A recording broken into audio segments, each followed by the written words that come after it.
All right, let's start. 1, 2, 3. This is my Bible. It is Yah's word. It is the inspired, infallible word of Yah. It is a lamp unto my feet. Blessed are those who hear the word of Yah and keep it. I find out who I am, and the pages contained herein. This is my Bible.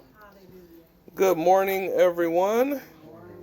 Hope everyone is doing well.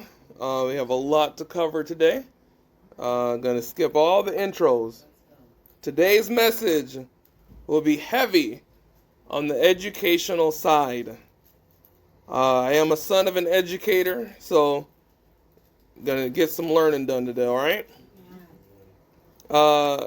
When I was meditating on what to speak about, because I had a whole other sermon plan, and this came to me loud and clear. And even someone else, when I told a mentor of mine what I was preparing, they said, "Oh, that'd be great." And I'm like, "I don't see it, but I really want to talk about it." And then this voice came louder and said, "Nope, this is what you're talking about." So I decided to be obedient. For the past few months, as many of you have been hearing during Bible study, I have been studying the Sermon on the Mount, line by line, and looking at the historical context of what Jesus spoke. I feel that the Sermon on the Mount should be looked at closer and more intently, because this is the Messiah's longest recorded message. We won't just simply be reading his sermon. We will be dissecting it and seeing how it applies to us nearly 2,000 years later.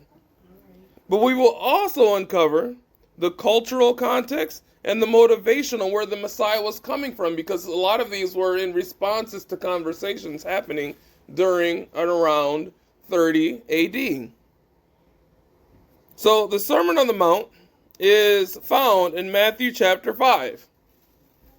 And chapter 5, 6, and 7. Now we're really just going to look at chapter 5 and 6.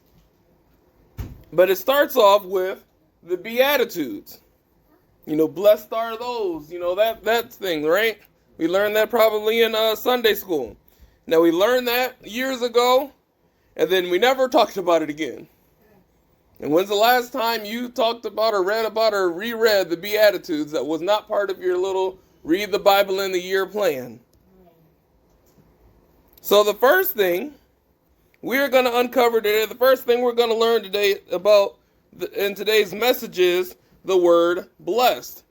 This starts off with the Beatitudes. Blessed are the righteous. Blessed are those that are weak in spirit. All these different things. But the word here is not the way that we look at the word blessed today. The word here means to be envied. Jesus is saying that these people should be envied by others, because they will be rewarded by the Heavenly Father. So it reads, "Blessed are the poor in spirit, for theirs is the kingdom of the skies. Blessed are those who mourn, for they will be comforted."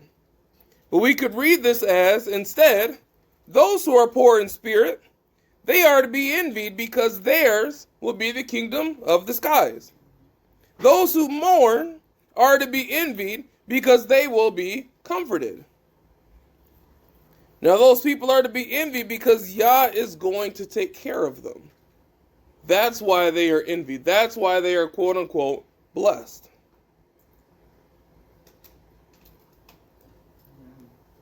And also, today when it says kingdom of heaven, I will be transposing the phrase kingdom of the skies, as skies is a better translation of what is being communicated by the author, and it is the Greek word for skies. So let's continue. After this, after the Beatitudes, the Messiah tells us what we are.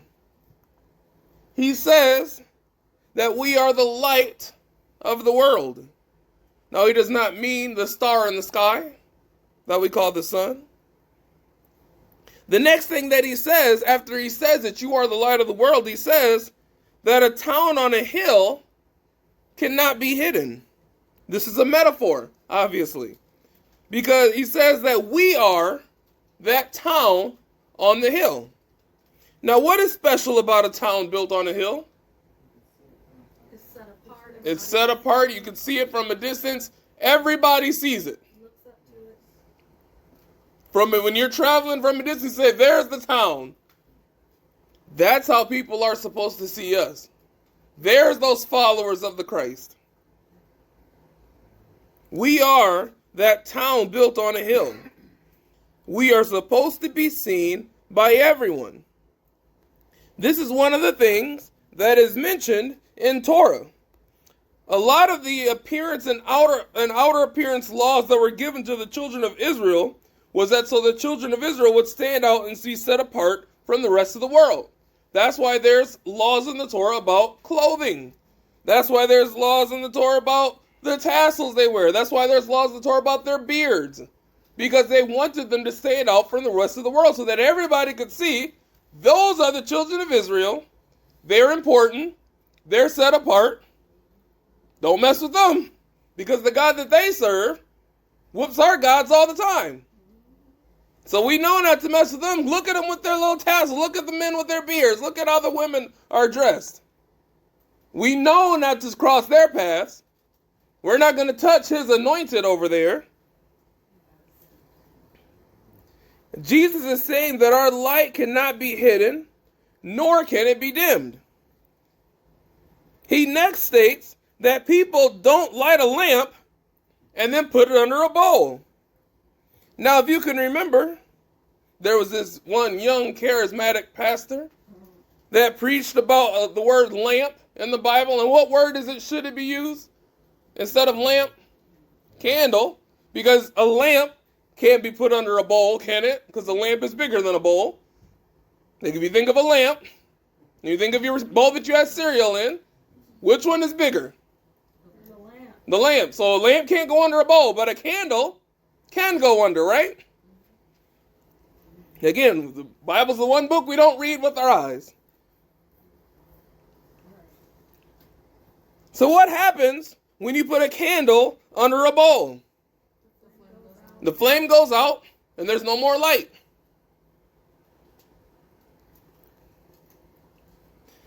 But what would be the purpose of someone lighting a candle and then immediately putting it under a bowl? Because that's what Jesus says. He says nobody lights a candle and then puts it under a bowl. Now, if you're done with the candle, yes, you would try to take away the oxygen to put it out. But Jesus says if we look at it with our eyes and read it critically like we would read anything else, he says nobody lights a candle and then immediately puts it under a bowl. Are we following so far? He said, what would be the purpose of doing that? It would serve no purpose. Jesus said, our light is for everyone in the house. That's what he says there in Matthew 5. He said, you're the light of the world. You're supposed to be the light for everyone in your home. So is your house lit by your light? Or are you the darkness in your home? Now remember a metaphor I made months ago about home court advantage. In sports, players play better when they are playing on their home field, home court, or home ice because they have their fans cheering them on, right? But when they are not at home, the fans are yelling at them and cursing at them and saying things about them to get them off their game. And they play worse. In the NBA Finals that just happened, Kyrie Irving played horrible in the away games because every time he touched the ball, the crowd in Boston would boo him because he used to play for Boston. And he said some mean things to them after he left. So every time he would touch the ball, he would boo. And he's one of the most clutch players ever. He even said, I was affected by the games that we played in Boston. He played the worst games of his career, those games, on the biggest stage. And he always shows up in the biggest stage every other time. But this grown man who gets paid $100 million to put a ball in the hoop and who's very good at it, he's one of the top players, he's affected by what other people are saying. Are we paying attention? Amen. This grown man, that's one of the best ever, is affected by what other people say when he's throwing a ball in the hoop. Because doesn't have home court advantage. Now, when he played at home, he was great. I think he scored the most points in the whole series on that game at home of any player. Because he had people cheering him on. They're like, yeah, Kyrie, you're good. So if this man can be affected by what other people say, and he's an adult, and he gets paid $100 million, it's just a game. And that's not to downplay it.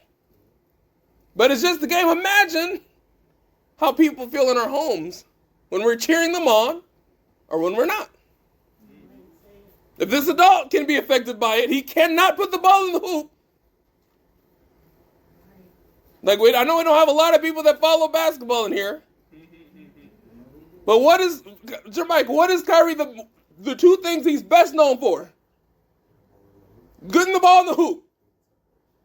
And separation. Laying the ball up. Nobody can finish. No one can lay the ball into the rim better than him. Uncle Drew is what they call him. Because he just has all the fancy moves. He missed all the layups. He shot less than 30%. That's horrible for people that don't follow sports. Doing something 3 out of 10 times is not good in basketball. But he was affected by what people were saying. So again, if this man can be affected and he can't make a layup, imagine how our children are feeling. Imagine how our husbands are feeling. Imagine how our wives are feeling when we're not rooting for them, but we're rooting against them. Jesus, this isn't Darren's version. Jesus said, you're the light of your house. Are we being the light? Now, none of that was in my notes. I got to find where I was.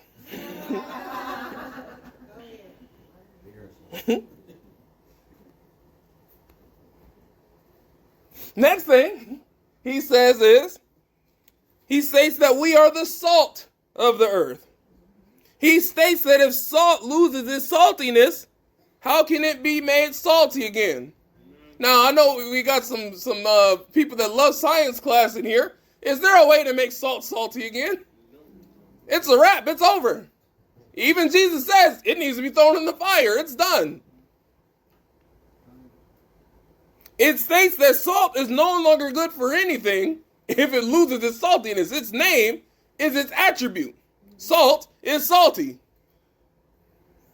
So the two metaphors about the light and the salt and how their purpose is everlasting, because he said nobody lights a candle and puts it under a bowl, and salt doesn't lose its saltiness. We are to be everlasting and provide something good for others like the salt and the light do. We're never supposed to be turned off. You know, the phrase that people used to say all the time, oh, I can put my religion down, meaning they're about to do something that's not so good. That shouldn't be an option for a believer.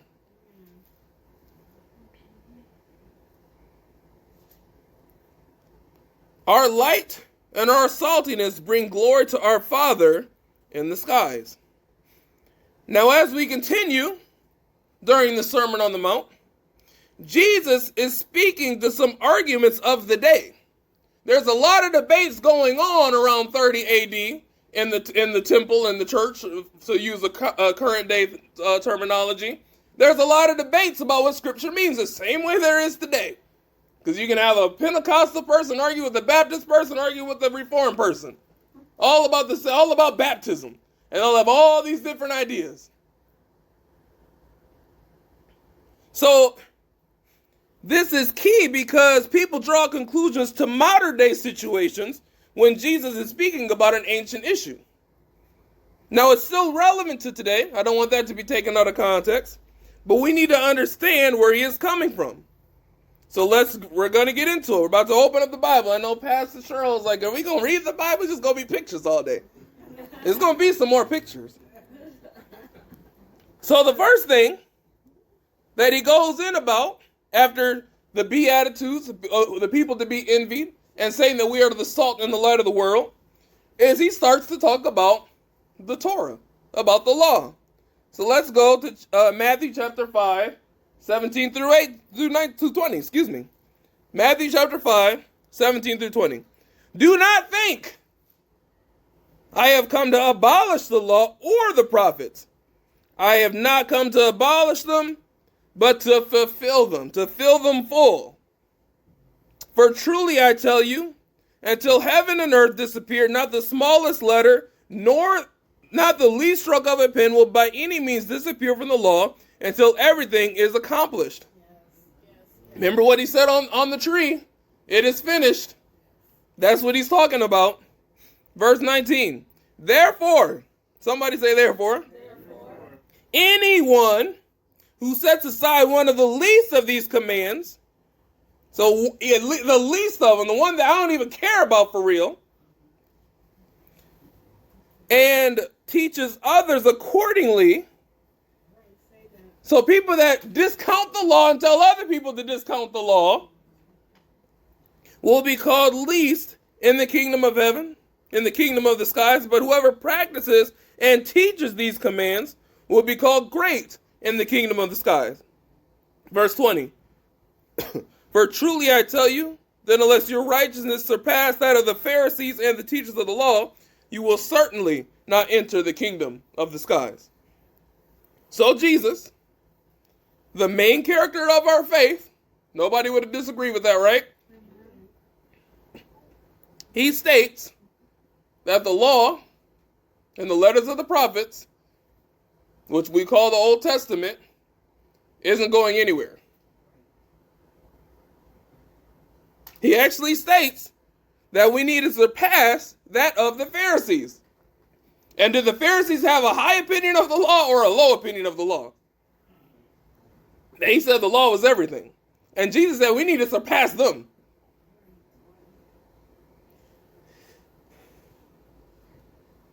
And if we do not surpass them, we will not be entering the kingdom of the skies. This is what Jesus said. It's not the gospel according to Aaron. This is Matthew. So during this time, the reason why Jesus starts off his message with this and continues to talk about the law, during this time the Pharisees and the teachers of the law were spreading rumors that Jesus was teaching others not to follow the law. But Jesus, out of his own mouth, says, anyone who sets aside one of the least of these commands or teaches others will be called the least. So does this sound like a person who wants to do away with the law? All right, one person's following along. Everybody else is watching the toddler walk around. So one person agrees that this doesn't sound like a person who wants to do away with the law, right? Amen. Out of it, looking at the evidence,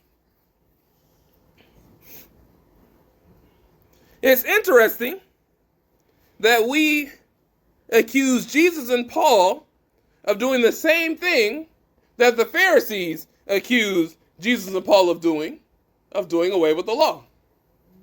Both Jesus was accused of it and Paul, but today American Christians will use things Jesus said and things Paul said out of context to do away with the law. We have turned into modern day Pharisees in the American church, and a lot of other ways too, but that's another sermon. But there was no evidence that that actually occurred.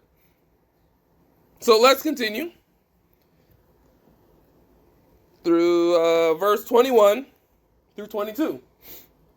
You have heard that it was said to the people long ago, you shall not murder, and anyone who murders will be subject to judgment. But I tell you that anyone who is angry with their brother or sister will be subject to judgment. Again, anyone who says to a brother or sister, Raka, is answerable to the court. And anyone who says, you fool, will be in danger of the fire of hell. So, what is Jesus quoting here after he says, people have heard long ago say? What's he quoting? The law, the Torah, a commandment, one of the 10, right?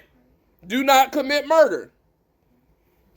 But Jesus, as he's known to do, instead of doing away with the law, he raises the bar of the law. Jesus says, if you call your brother Raka, and that word means worthless, he says you're in trouble if you do this. Now, why does he say this? I'm so glad you asked. So glad we're all paying attention here. Some of y'all would not be going out to recess if I was Pastor Sherrill's, it was Pastor Sherrill's class. Because we are here to learn today. To call someone worthless in this cultural time period would be one of the lowest things to say. Because you are saying that they do not hold any value to their society.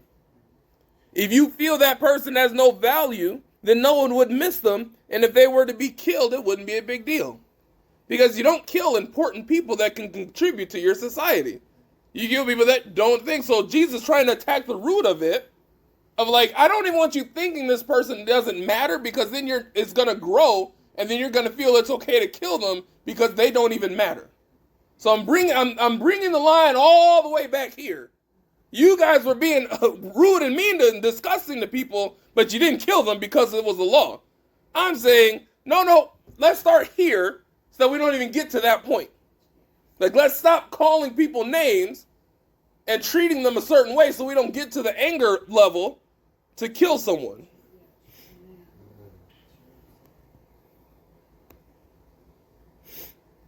Because Jesus knew it's a slippery slope.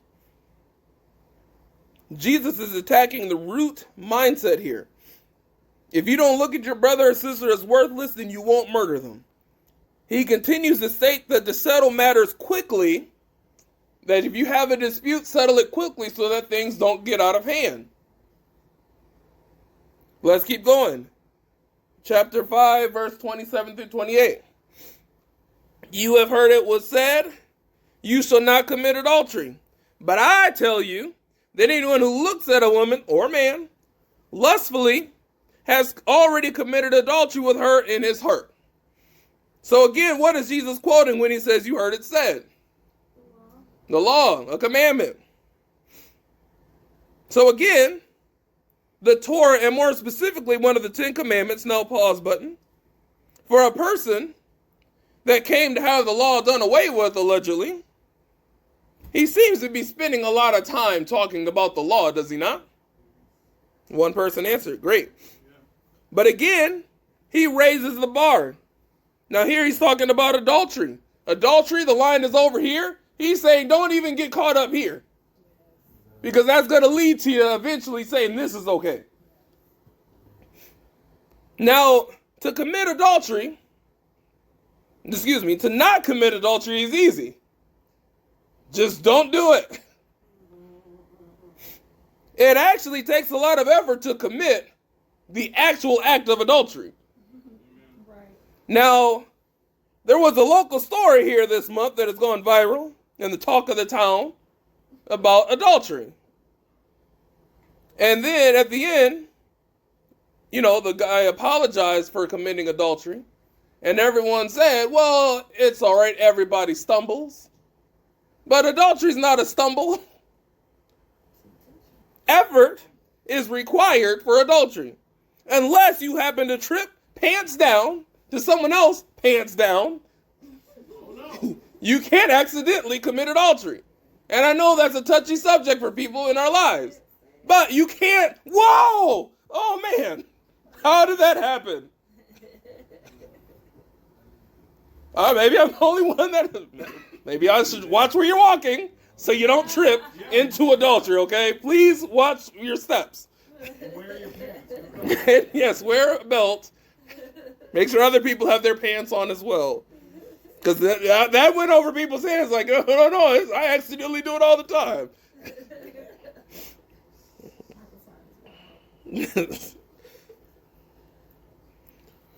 Now, I'm not casting stones because it's not an issue I don't struggle with. I'm just stating a fact because we don't do that with any other sin. For some reason, in the American church, we separate sexual sin from every other sin. Like, if I say adultery is something that that you have to take effort to do, you could get pushback from that.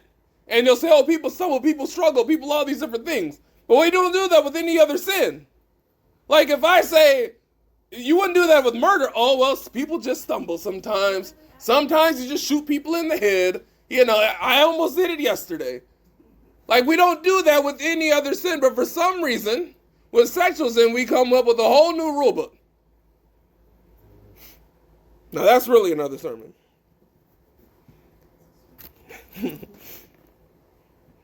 We wouldn't call murder a stumble or an accident. We wouldn't do that with stealing. But again, Jesus raises the bar. He said, if you are out here lusting with your eyes, then your inner self has committed adultery. Whatever you are lusting after with another person or website, you should be getting those things satisfied by your partner. Now that, again, is another sermon. We're going to pause there because the next topic he addresses is divorce. Matthew 5, 31 through 32. It has been said, I wonder what he's about to quote here. Oh, all right. Anyone who divorces his wife must give her a certificate of divorce. But I tell you that anyone who divorces his wife except for sexual immorality makes her the victim of adultery, and anyone who marries a divorced woman commits adultery. Now, this is going to be a key part. We're going to slow down. Because now this isn't one of the 10 commandments, but this is in the Torah. This is a current day debate during Jesus' time. Because the Torah states that if a man divorces his wife, he must give her a certificate of divorce. That's what it says in the actual letter. But there were 2 prominent rabbis during this time period, and they had different schools of thought on what were grounds for divorce. One rabbi stated that it should be something very serious, such as adultery, abandonment, or physical abuse. I'm sure we've heard those things, right? Those are the grounds for divorce, right? Biblically. The other prominent rabbi said, if a man wants to divorce his wife for any reason, such as she snores too loud, he should be able to, because to him, that's a serious offense. So Jesus clears up this debate. Now in the show The Chosen, these 2 rabbis are in the show all the time that were very prominent, that had these debates and these schools of thought. Now this is the part where everybody falls asleep. Where's Jesus and Peter and Matthew at? That's who I want to watch. Get these boring rabbis out of here.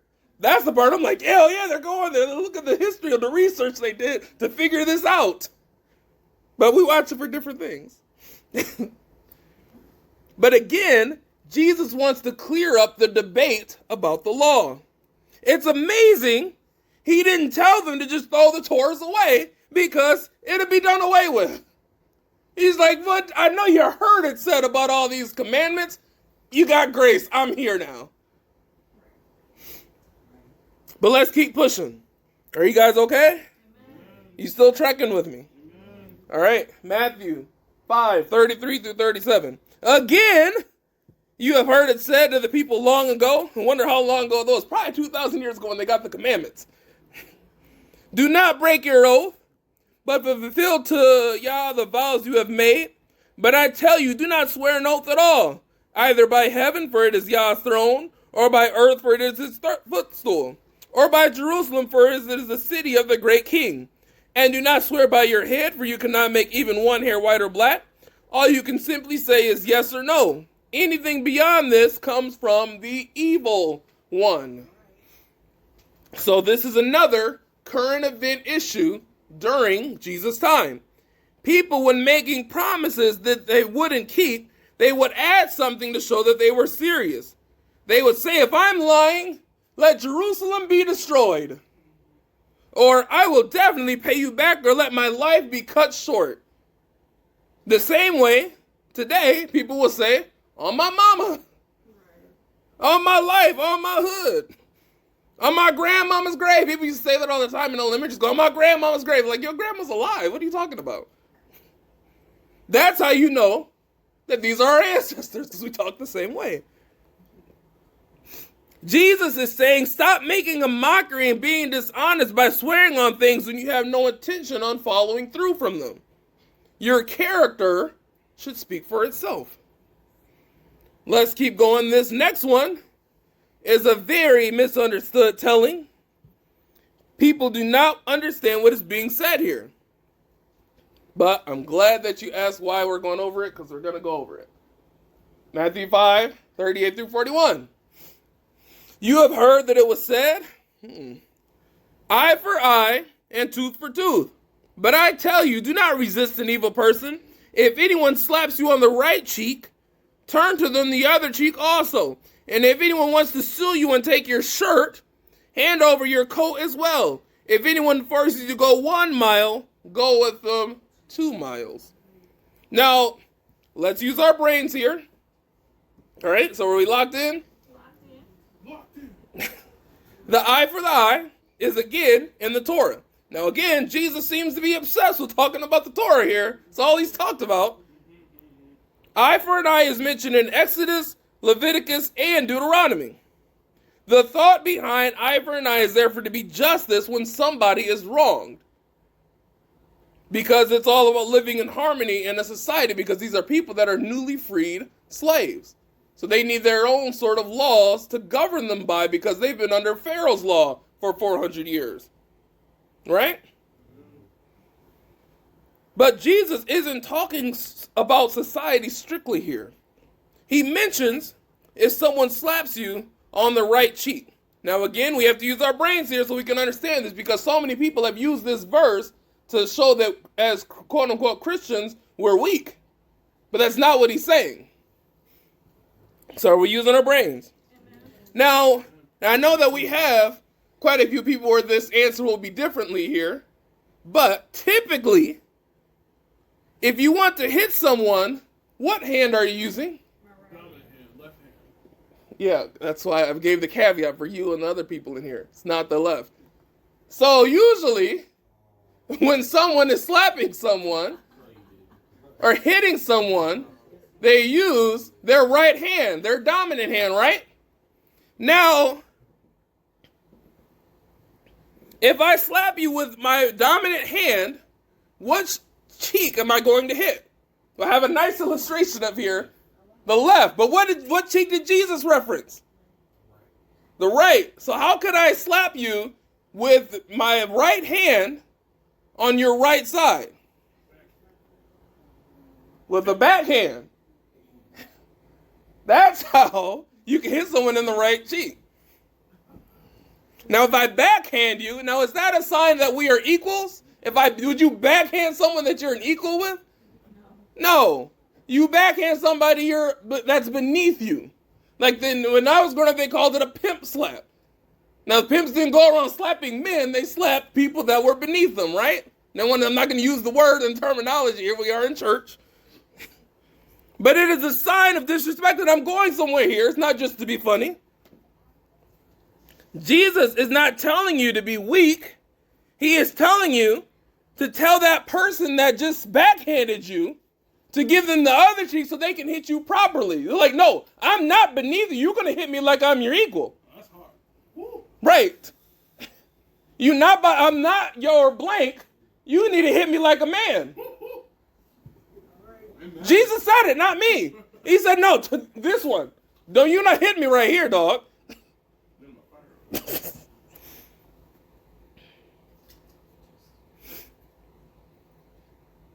The next part he mentions, he says that if someone sues you for your shirt, make sure you give them your cloak as well. Now, in this time, people would have an undergarment, think like long johns, and then they would wear a tunic over it. So this would be their actual clothes, right? Are we understanding what I'm saying? It is against the cultural rules to sue someone for their undergarments.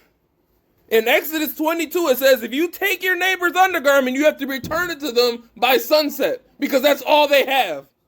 You can't take somebody's long johns. You can't take their underwear.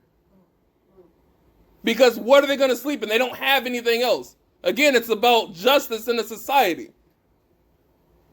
So Jesus is saying, if someone takes your undergarment, if they take your underwear, give them your clothes as well so everybody can see what they did to you. Because if you still have your clothes on, nobody can tell that you don't got your underwear on, right? But he's like, if somebody goes against the rules on you, make everyone know what they did to you. Don't let it be a secret. So it's not about being weak and giving somebody something more. It's like you're putting the onus on them, on the society. Like, look, this person did me wrong. And I want everyone to know about it.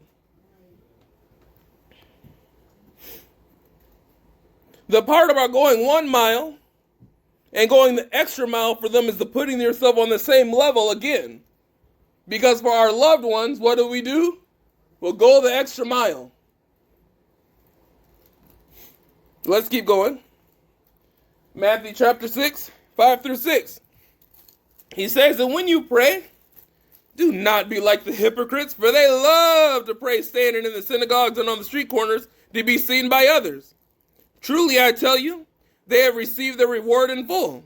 But when you pray, go into your room, close the door, and pray to your Father who was unseen. Then your Father who sees what is done in secret will reward you. So a few things to unpack here. First, this word hypocrite is not the word that it means today. You know, we love to use this word in the American church about the hypocrite, right? Oh, the church is full of hypocrites. They say one thing and they do the other. But the term that they're using in this time period would be for an actor. Like, you're just acting. Don't be like those people that are acting, because they're not really followers. They're just doing it for show. Like in this culture during this period of time, there were certain times of the day where you had to stop everything and pray, especially for the Levites. So instead of being in the temple where they're supposed to be at, they would be out in the market. Oh, it's 12 o'clock. Everybody about to do the prayer. Everyone look at me and see how holy I am, because I'm praying at the appointed time. None of you guys are. I'm more holier than you. But it's saying don't be like those actors, because they're not doing it for their Father in heaven. They're doing it so everybody can say, look how great, look how holy it is. Look how holy Pierce is. He's praying right now. These are the dramatic people that are putting on a show. Now, we do have some of those people in the American church that will, they just start off a message speaking in tongues. Just start off. They didn't even get warm into it, just start off tongues. And they roll around on the ground. They're not touched by the Spirit. I'm not saying for the people that are, and the people that do speak in tongues, the people that do roll around that are touched by the Spirit. I'm talking about the ones that aren't, just to be clear. So we do have a lot of actors in the American church. But they're only doing this so that people can look at them and say that what they do is holy.